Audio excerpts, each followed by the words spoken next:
Mais uma distribuição vídeo em casa. Filmes para a família. Mudando à medida que aumenta sua compreensão. O medo e a superstição foram substituídos pelo conhecimento e, em muitos casos, por uma grande preocupação. Mas o deslumbramento permanece o mesmo, até mesmo para os que têm mais experiência em viajar pela região.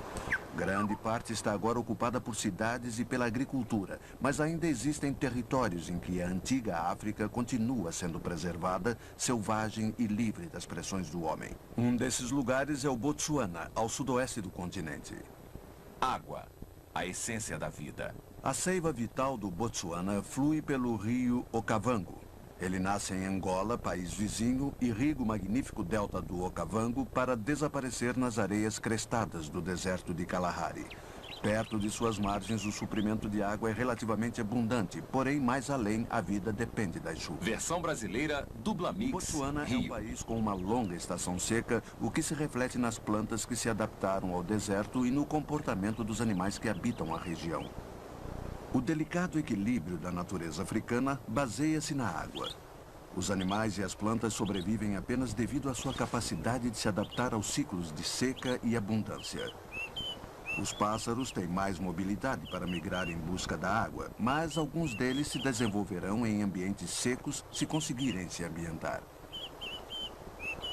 Os membros do gênero gálago conseguem obter toda a água de que necessitam nos insetos dos quais se alimentam.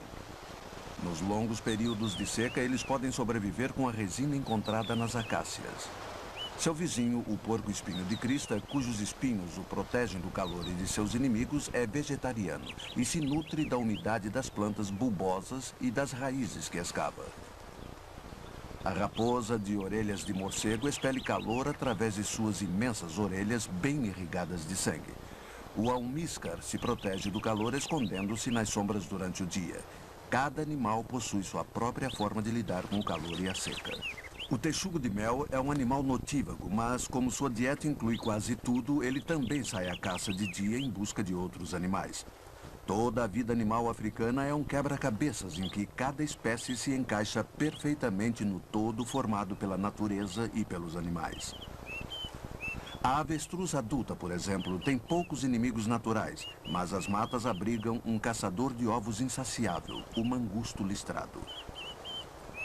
Ao longo de milhares de anos de evolução, a batalha travada entre a avestruz e o mangusto resultou na vitória da primeira, simplesmente pelo fato de seus ovos serem demasiadamente grandes e duros, de modo que os mangustos não conseguem quebrá-los.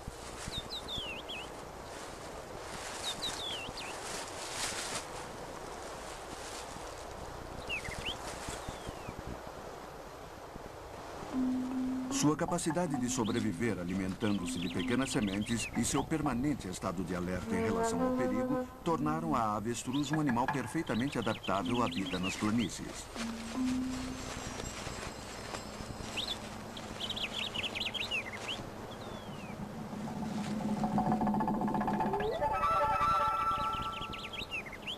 A vida de outros animais da planície não transcorre com tanta tranquilidade. Até mesmo o poçante-leão tem um rival, a hiena pintada.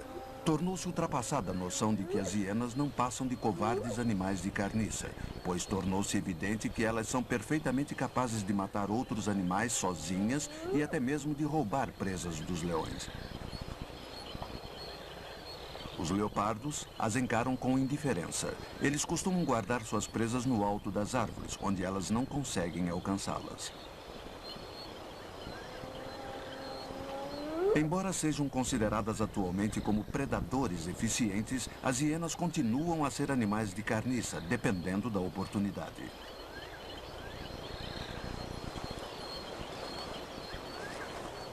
Para os herbívoros de maior porte que vivem nas grandes pastagens, a estação seca é um período de provação. Os búfalos, os gnus, as zebras e a fantástica variedade de antílopes vão enfrentando situações cada vez mais difíceis à medida que a seca toma conta da região.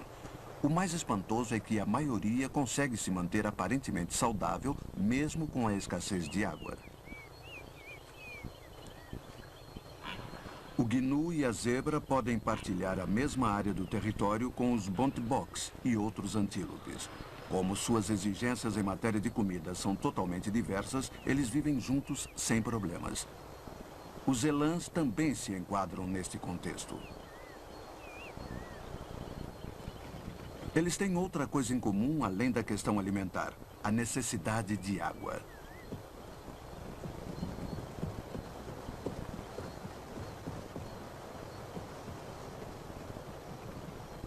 À medida que o vento quente e seco varre as savanas, aumentam as pressões sobre os animais. Eles não terão muito tempo de vida se não encontrarem fontes de água.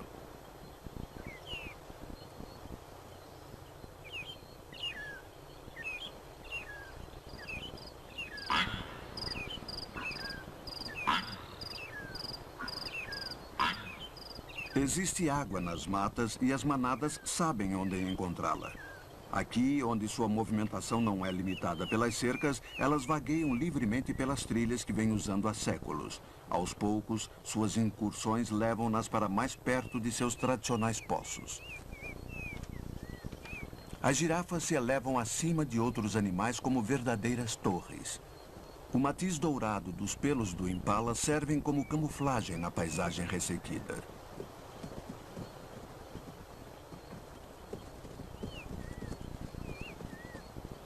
Os antílopes chifres de sabre não precisam de tanta camuflagem.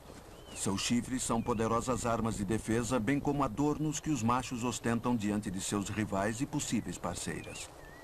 Apesar do nome, o antílope d'água é às vezes encontrado longe dos poços, especialmente durante a estação seca.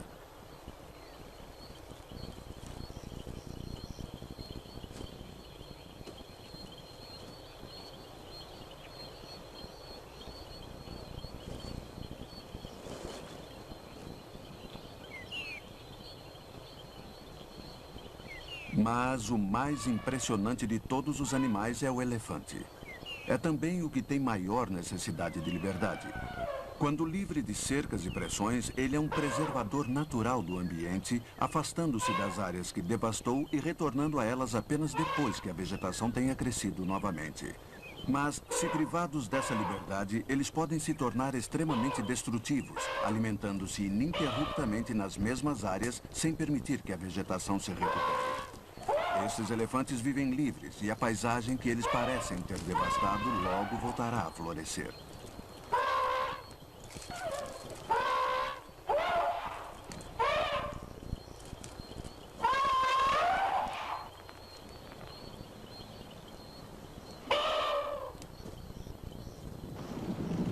A movimentação dos animais torna-se mais ansiosa.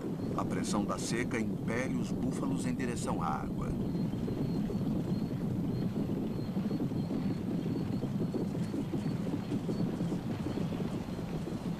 Os elefantes são os primeiros a chegar a um dos poucos poços de água da região. Os mais velhos verificam as margens em busca de sinais de perigos, tais como predadores que possam ameaçar seus filhotes. Logo, o resto da manada avança.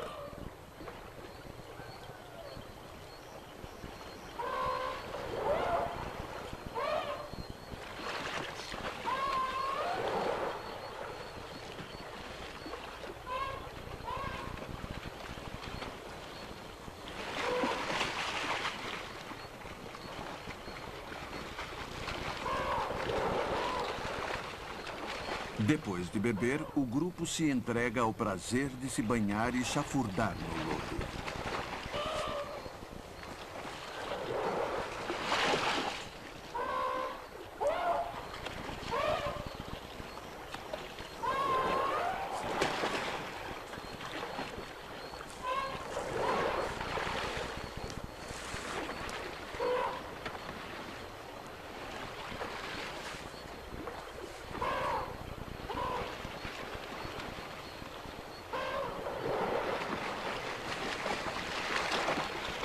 Os elefantes precisam beber diariamente para manterem a saúde. As fêmeas podem dar à luz o ano inteiro, mas a maioria dos partos acontece antes das chuvas. Os filhotes lidam melhor com a seca quando atingem os 6 meses.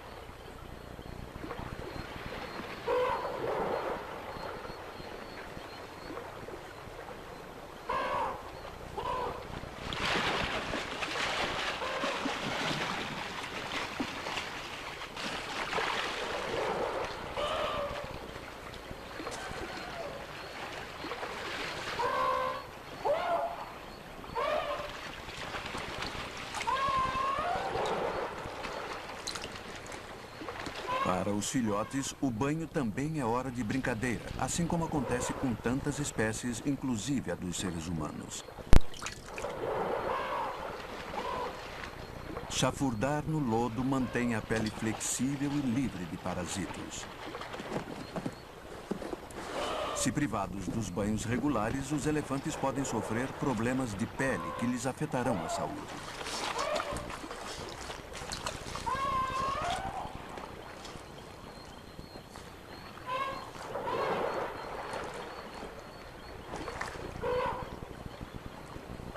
À medida que a seca se agrava, os elefantes se mantêm mais perto das fontes de água para poderem fazer uso delas diariamente. Até mesmo a distância de um dia de jornada das fontes, sua provisão de alimentos pode ficar comprometida.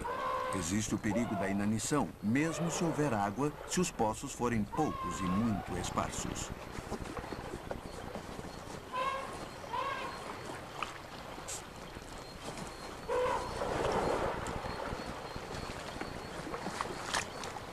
As plantas perto dos poços também servem de alimento, embora não haja o suficiente para toda a manada. O principal é abastecer o organismo de água antes de sair em busca de comida.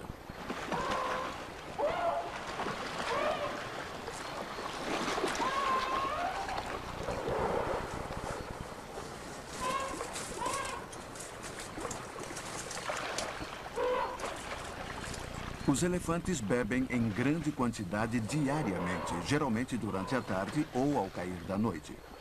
Uma tromba cheia de água chega a 2 metros de comprimento e pode armazenar 4 litros.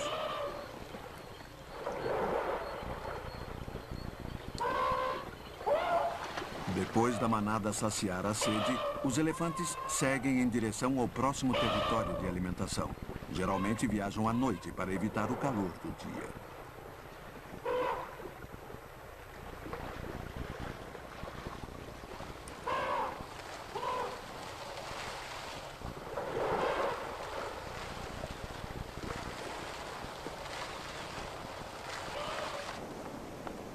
As fontes estão agora liberadas para os outros animais. O antílope d'água e a zebra precisam ser mais cautelosos do que os elefantes, pois são muito mais vulneráveis a predadores, tais como os leões e as hienas. Eles se aproximam do poço muito animados, mas aos poucos, sempre alertas a qualquer sinal de perigo.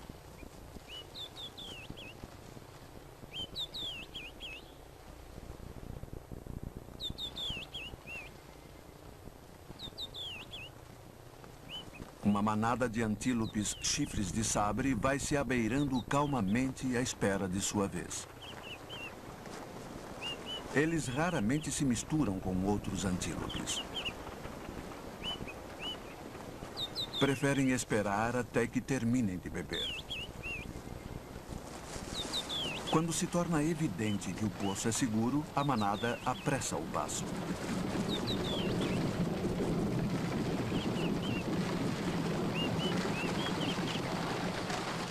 O dorso de um grande antílope chifre de sabre serve como uma espécie de plataforma para alguns pica-paus que removem parasitos de sua pele.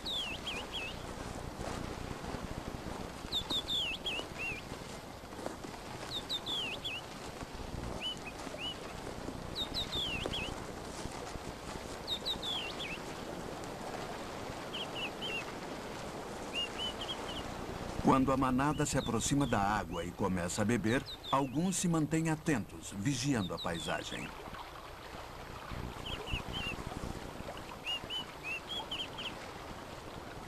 Seus chifres, em forma de cimitarra, são armas altamente eficazes, usadas contra o ataque de leões e outros predadores maiores. Ainda assim, os antílopes se mantêm vigilantes. Sempre é preferível fugir a enfrentar uma luta arriscada.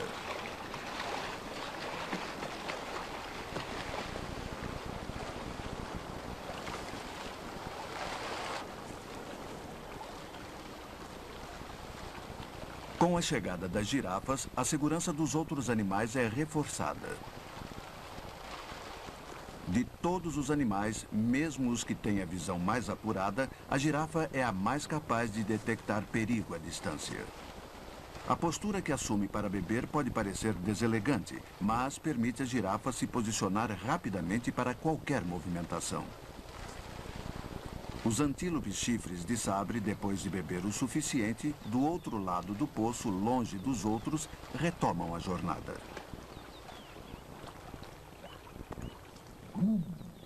Os próximos a chegar são um pequeno grupo de avestruzes. Assim como as galinhas d'Angola, são visitantes assíduas de qualquer poço permanente como este. Um grupo de impalas se reúne aos demais.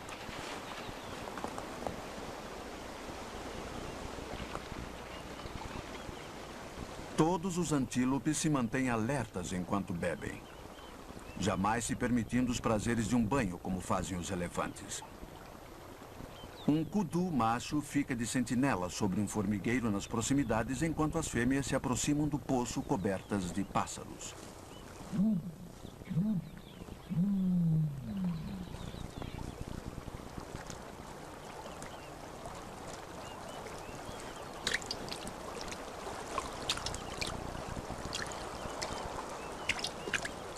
Mais alguns machos, com suas máscaras desenhadas em preto e branco, reúnem-se às fêmeas na beira do poço. Um jovem kudu está inquieto. Não confia, como sua mãe, na vigilância dos outros antílopes.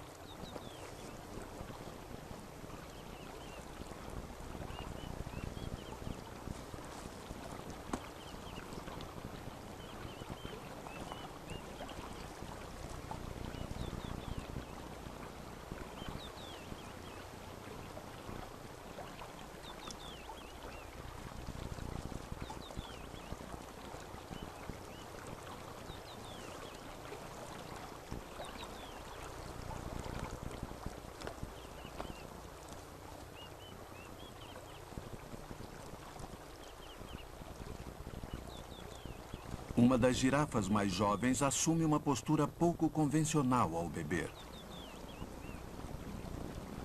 O primeiro gnu aparece anunciando a chegada de uma grande manada que pode ser ouvida avançando pela mata.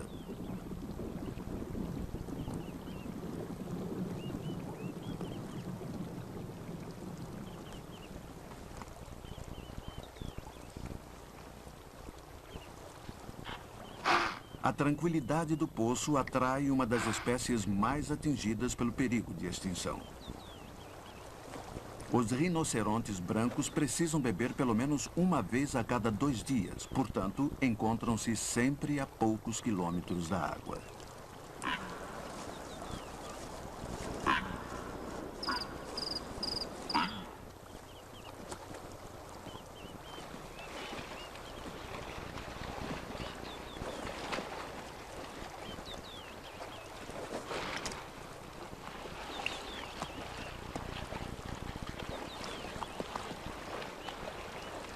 A zebra, bebendo tranquilamente, não se deixa perturbar pelas cabriolas de um travesso gnu, mas ele é seguido de perto pelo resto da manada.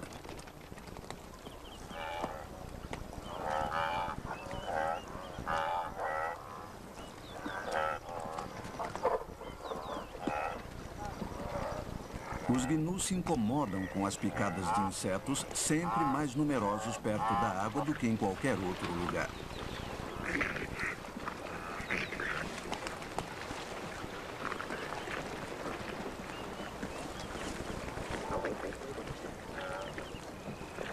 Um solitário antílope niala não recebe boas-vindas dos gnus à beira do poço. Mas estes logo se afastam, sendo substituídos pelos palhaços da floresta. Os engraçados, mas agressivos, javalis africanos.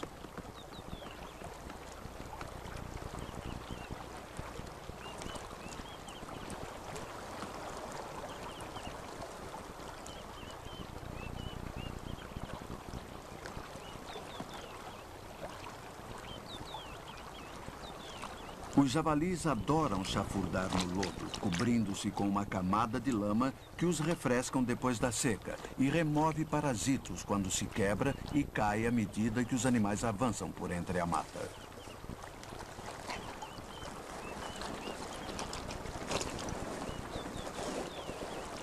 Algumas irritações piores são aliviadas de forma mais direta. Os javalis rolam e se esfregam no solo várias vezes ao dia, frequentemente em locais prediletos como os cupinzeiros e galhos secos.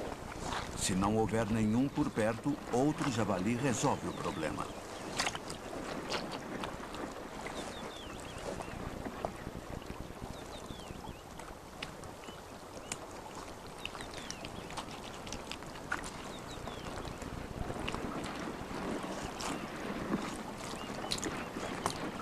Além de auxiliar na higiene pessoal, a visita às fontes de água dá a oportunidade de restabelecer o lugar do animal na hierarquia das selvas.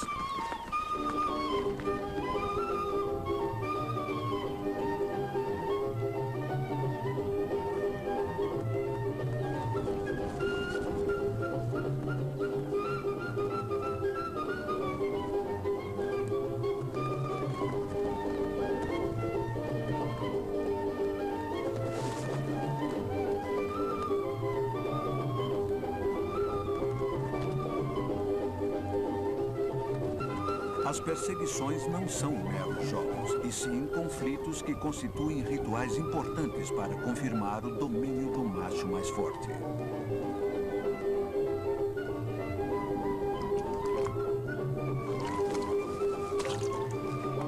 Uma vez estabelecido isso, o javali vencedor pode continuar a beber.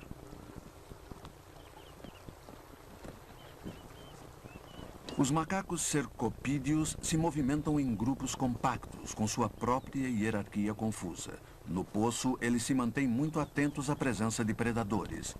Os gritos de suas sentinelas alertam todas as outras espécies com relação ao perigo.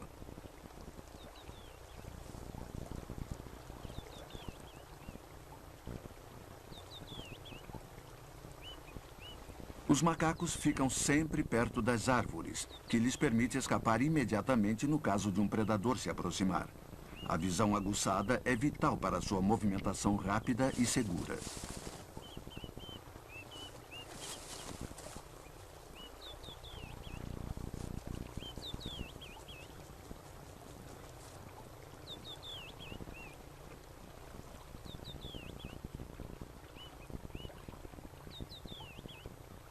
Onde existe abundância de água, um outro grupo de animais estabelece seu lar permanente. As lontras encontram comida e segurança nos poços e rios.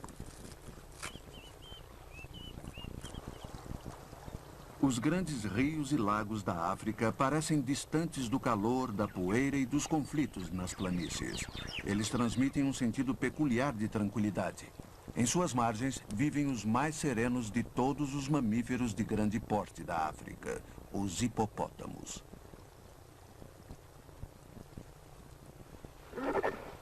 Os hipopótamos passam a maior parte do dia revolvendo-se na lama. Ao contrário da maioria dos outros animais, eles são vulneráveis às queimaduras do sol se ficarem a descoberto por muito tempo. Eles se movimentam com grande facilidade na água. Costumam andar no fundo ao invés de nadar, mantendo-se submersos por até 4 minutos. Fímbrias fecham-se automaticamente para cobrir suas narinas logo que submergem.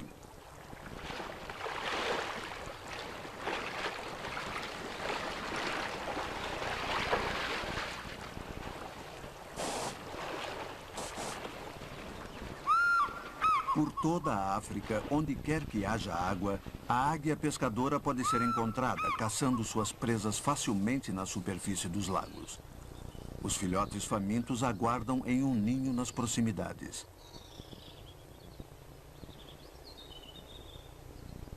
A água não precisa estar visível a olho nu para desempenhar sua função no ecossistema da África. As plantas absorvem a umidade das profundidades do solo, atendendo às necessidades de animais capazes de alcançá-la.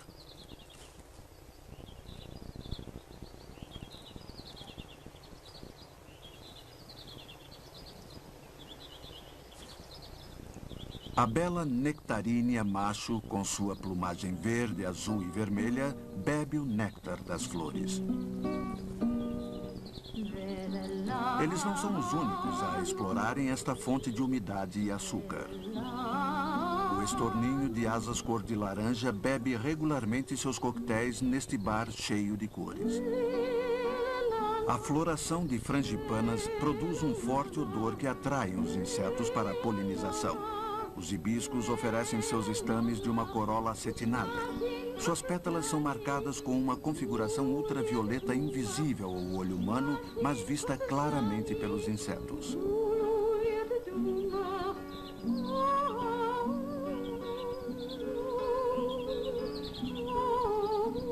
As flores se integram perfeitamente na delicada, porém vigorosa teia de vida desta remota região da África.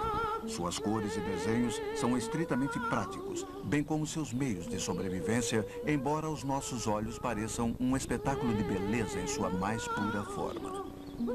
A sinfonia harmônica da vida selvagem na África é mantida por uma interdependência sutilmente equilibrada das espécies entre si e entre elas e o meio ambiente.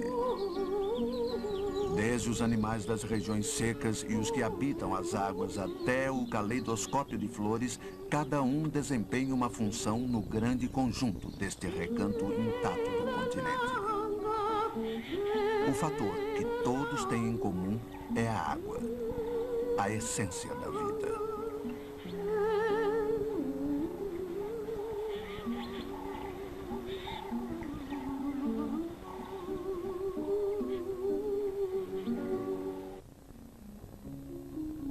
A vida é pacífica nas zonas rurais do sul da África.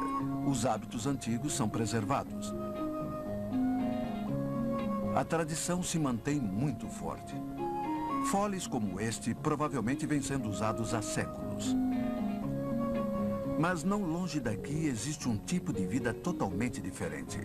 As cidades grandes oferecem a tentação de ganhar dinheiro. O dinheiro é o meio para se obter aquilo que todo africano deseja, educação para si e para seus filhos. Para consegui-la, as pessoas do campo estão dispostas a viver neste mundo totalmente estranho, longe da paz e da serenidade das selvas. As consequências podem ser imprevistas. Muitos dos habitantes dos centros urbanos da África possivelmente sentem uma grande nostalgia em relação ao silêncio e ao isolamento que usufruíam quando crianças nas matas. Mais uma distribuição Vídeo em Casa. Filmes para a família. Tradições africanas. Versão brasileira Dublamix Rio. A tribo Batonka consiste de um grupo de pessoas orgulhosas de suas tradições. Um dos exemplos é a cerda de porco-espinho enfiada no nariz de uma mulher. Hoje é um símbolo do orgulho da tribo. Mas na época da escravidão, seu objetivo era tornar as mulheres pouco atraentes para os homens, tornando seu rapto menos provável. Ao deliberadamente manterem seu estilo de vida rural, os Batonkas expressam resquícios do seu receio de estranhos. Algumas pessoas consideram-nos rudes, mas dentro do grupo eles são alegres e independentes.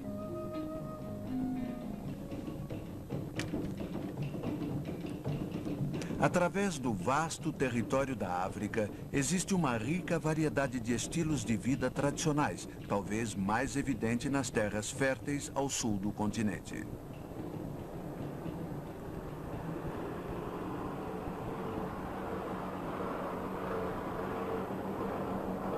Os que tiverem a paciência e a humildade para ver, escutar e aprender, poderão ter um rico aprendizado sobre sua experiência de vida. Uma pitada de rapé, compartilhada com o chefe de uma aldeia Matabele, pode ser a porta de entrada para uma preciosa troca de ideias. A idade e o status do chefe é evidenciado pelo anel de cera de abelha sobre sua cabeça, um amuleto para prolongar sua vida. Cada ruga de seu rosto gentil representa mais um ano de sabedoria e experiência acumulados ao longo da vida. Os Matabeles não são muito receptivos a estranhos, de um modo geral, mas o homem no carro branco tornou-se seu amigo, através de visitas sociais regulares e pela ajuda que vem prestando à tribo. Eles compreendem e apreciam sua curiosidade sobre seu modo de vida e seus mistérios. Em frente à sua cabana decorada com um chifre, o xamã da aldeia mostra um pouco da arte da magia. A própria cabana é um santuário. Ninguém pode entrar sem ser convidado. Ele raramente revela seus feitiços. A arte, que deve ter parecido verdadeiramente mágica quando descoberta e na qual o xamã continua a ser o especialista por tradição, é a forja de armas de ferro. O carvão de lenha e os foles de pele em mãos habilidosas produz fogo a uma temperatura suficiente para trabalhar o metal.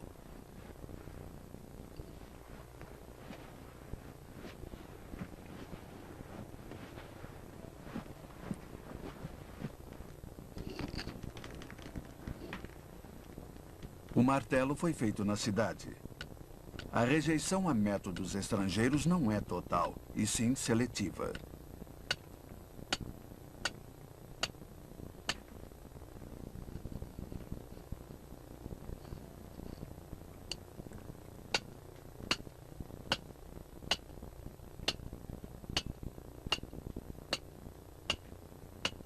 Existe uma tendência a se considerar esse sistema artesanal muito primitivo, principalmente por ser realizado sobre uma pedra no chão e não no tipo de forja que conhecemos. Mas a lâmina fabricada pelo xamã não é nem um pouco grosseira. É muito afiada. E seu punho, tradicionalmente curto, faz dela uma arma bastante eficaz. As danças da tribo também não são primárias, embora tenham sido frequentemente descritas deste modo.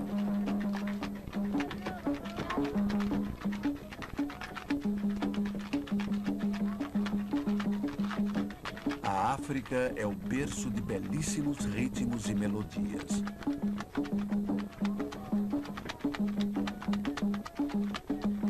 O som do chocalho de cabaça e os tambores de pele são a origem da inspirada música africana que se espalhou pelo mundo.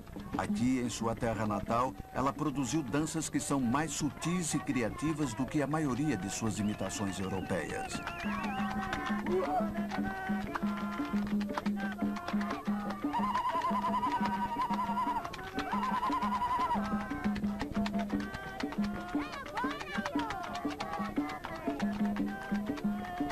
Com seus trajes de peles de animais decorados com plumas de avestruzes, os matabeles parecem exóticos e bizarros, mas na vida cotidiana eles resolvem diversos problemas com que se deparam todos os seres humanos.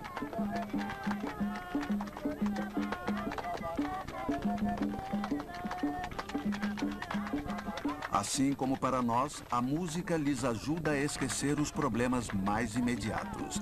É uma oportunidade de diluir as questões do cotidiano em um apaziguante e infinito mar de sons.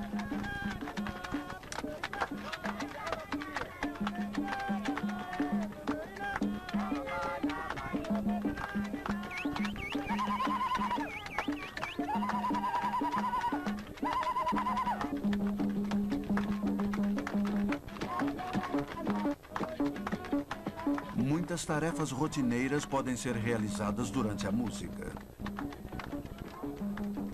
O grande cesto trançado por uma das mulheres servirá para armazenar o produto das colheitas de milho, dieta básica da tribo. É feito de palha colhida nas savanas. Com seu tipo de vida pacífico e estável, sem vínculos e pressões relacionados a acontecimentos externos, este povo preferiu ficar onde está, ao invés de se aproximar do padrão de vida cada vez mais sofisticado do resto do mundo. Ninguém pode acusá-los de estarem errados, mas eles são efetivamente diferentes de outras tribos da África.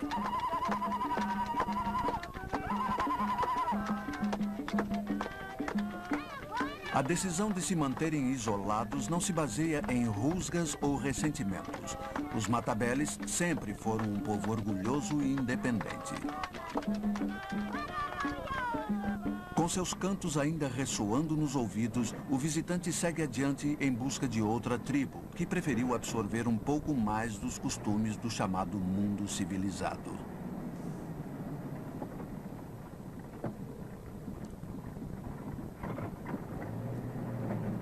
As histórias dos viajantes falam do território ermo e sem estradas das planícies africanas. Bem, trata-se certamente de uma planície, mas será que é erma e sem estradas? Na verdade, não. Toda esta região é demarcada pelas fronteiras invisíveis e sem conflitos das tribos que habitam o lugar.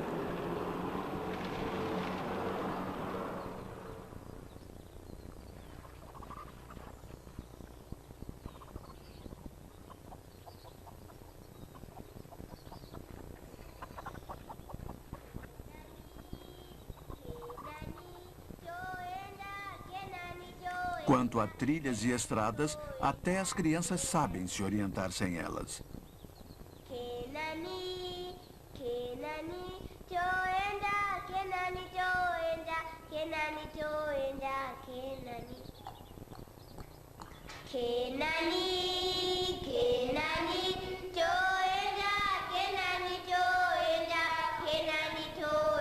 Shakespeare escreveu sobre um aluno choroso com sua bolsa escolar, o rosto com o brilho matinal, arrastando-se de má vontade qual caracol para o colégio. Estes rostos são realmente brilhantes, mas não demonstram vontade de chorar, e em seu aprendizado não transparece nenhuma má vontade. Na verdade, as crianças desta região adorariam a oportunidade de conseguir uma boa educação. No rebuliço e algazarra do pátio da escola, 1000 alunos se reúnem como em um brilhante mar de bom humor, curiosamente humano. A alegria que essas crianças sentem na escola e pelo que ela significa forma um contraste marcante com a atitude apática de muitas crianças de países mais desenvolvidos. A disciplina é rígida e os alunos obedecem imediatamente. Educadores mais avançados poderiam considerar o método obsoleto, mas se este é o caso, ele incorpora os aspectos mais positivos do antigo sistema. Qualquer professor sabe que a melhor maneira de começar o ensino é com algo que a criança já sabe. Assim, o canto, uma habilidade partilhada pela maioria, dá início ao dia.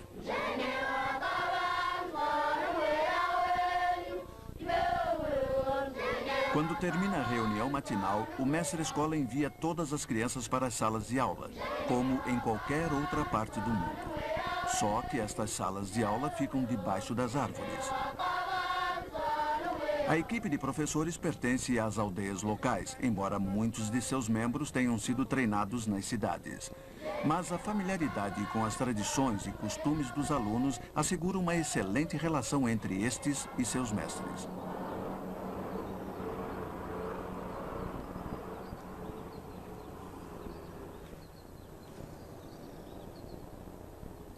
Quem se aproxima da escola pode ter a impressão de que o local está deserto. Mas quando cessa o barulho do motor, o visitante poderá escutar o alegre canto das crianças, um dos mais belos sons do mundo.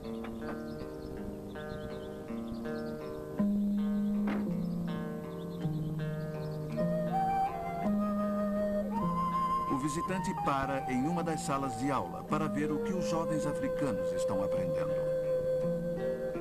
O melhor é começar pelo início. O jardim de infância é o caminho para a alfabetização com algumas leituras e lições escritas. As crianças ficam encantadas com o visitante.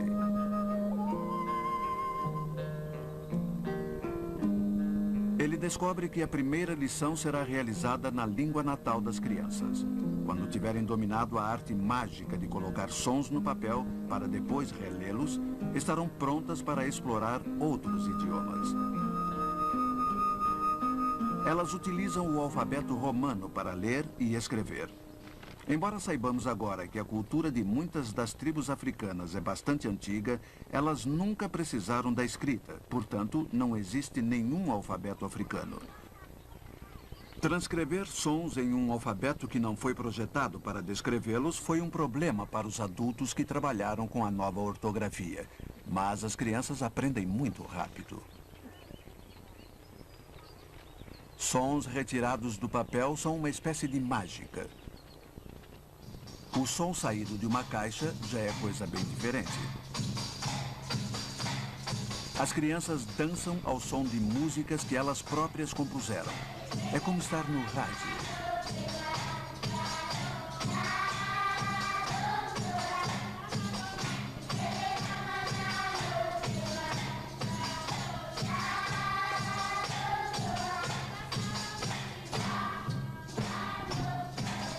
Rádios e gravadores, ou escrita e leitura, são maravilhas das quais seus avós jamais ouviram falar, mas farão parte do cotidiano destas crianças.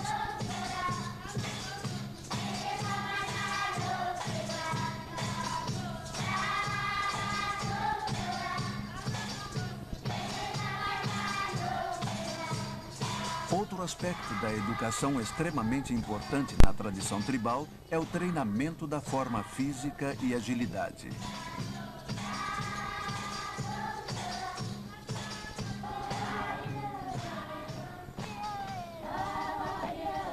Chega a ser irônico que durante o treinamento para uma nova forma de viver, as crianças devam aprender o hábito do exercício.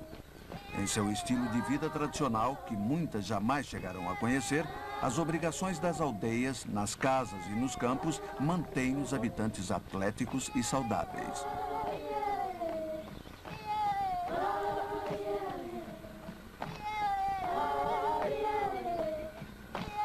As danças folclóricas já tiveram um significado especial, como prece ou invocação, ou como agradecimento pelas colheitas. Mas serão no futuro, para muitos destes jovens, apenas uma forma de exercício.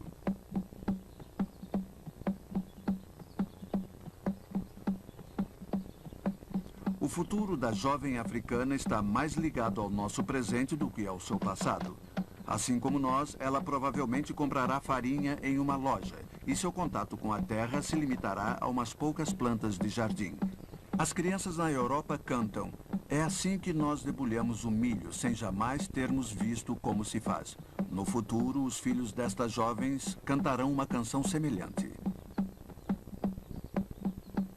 Para um povo em que o ritmo está tão enraizado, fazendo parte de sua identidade nacional, jogos e danças são a mesma coisa. Em todo o mundo, as crianças adoram movimentos coordenados. O sentimento de que o grupo pode criar algo de que nenhum de seus membros seria capaz isoladamente. Malusu, malusu, wavelilanga, wachonilanga, sabala sati 1, a 2, a 3, 4, 5, 6, age, age, age, age, age, age, age, age. As crianças de qualquer país gostariam de se reunir a esta roda de dança, embora cada uma criasse seu próprio nome para ela. É um fenômeno mundial.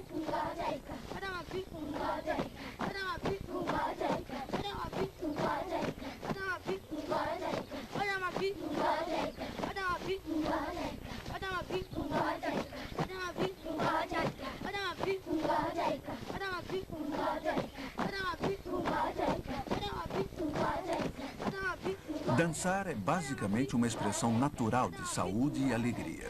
Sua propriedade de manter a boa forma é para o homem do campo puramente acidental, mas poderia se tornar muito importante para o homem da cidade. O artesanato produz um efeito semelhante no estado de espírito. O principal objetivo ao produzir objetos decorativos ou úteis é o de vendê-los.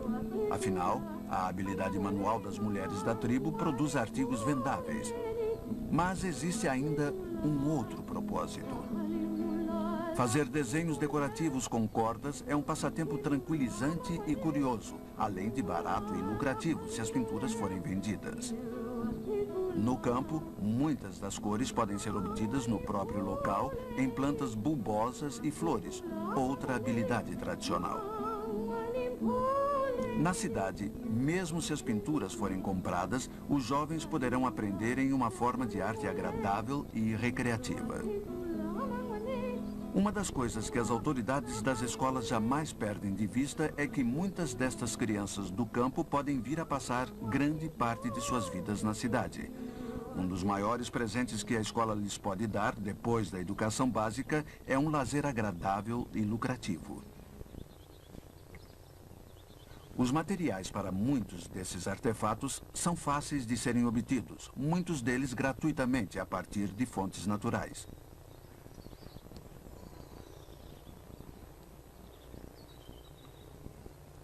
Entre a variada gama de habilidades desenvolvidas na escola, algumas são totalmente inspiradas por esta, como a criação de mosaicos de vidro e de seixos de rios.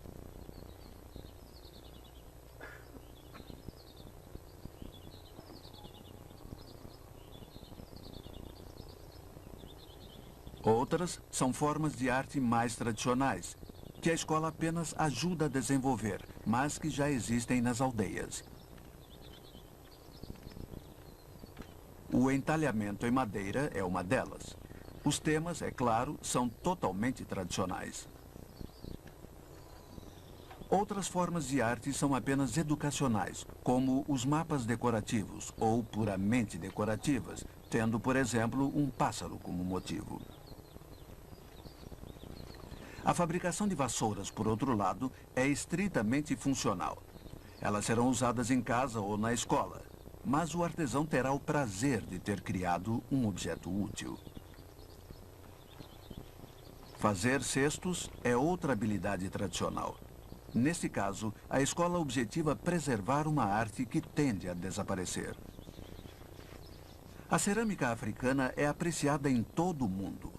Mas, sem o incentivo dos educadores, ela também poderia desaparecer por falta de utilidade prática. Como o tradicional chapéu de palha, funcional e muito decorativo. A escola está tentando realizar 3 coisas, e com muito sucesso. Além da educação que pode levar a objetivos maiores, ela incentiva as crianças a desenvolverem habilidades que são ao mesmo tempo recreativas e lucrativas. Além disso, mantém vivo o interesse pela arte tradicional de seu povo. Quando deixarem a escola, essas meninas talvez venham a se tornar enfermeiras ou professoras. Também é possível que prefiram permanecer nas zonas rurais como esposas.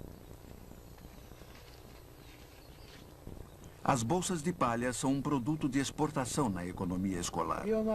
Com o dinheiro levantado pelas vendas, a escola poderá comprar mais materiais para os trabalhos de arte, artigos que o campo não produz, como algodão colorido para tecelagem de tapetes.